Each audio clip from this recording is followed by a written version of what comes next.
తెలుగు వివాదాస్పద దర్శకుడు రామ్ గోపాల్ వర్మ పెద్ద చిక్కుల్లో పడిన సంగతి తెలిసిందే.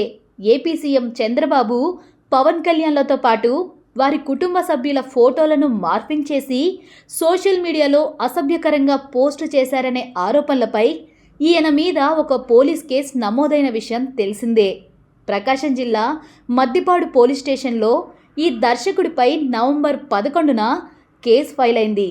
అయితే ఈ కేసులో ఆయన ముందస్తు బెయిల్ కోసం హైకోర్టులో ఒక పిటిషన్ దాఖలు చేశారు. దీనిపై నేడే అంటే నవంబర్ 26న విచారణ జరగాల్సి ఉంది. దీనికి కూడా రామ్ గోపాల్ వర్మ హాజరు కాలేదు.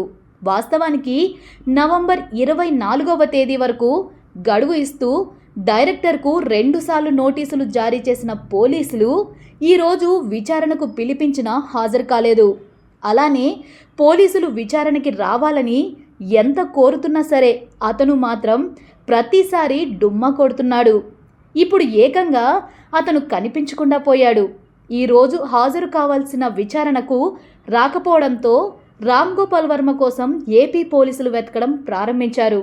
ఆర్జీవీ కోసం లుకౌట్ ఆపరేషన్ జరుగుతుందని తాజాగా ఓ పోలీస్ అధికారి తెలిపాడు.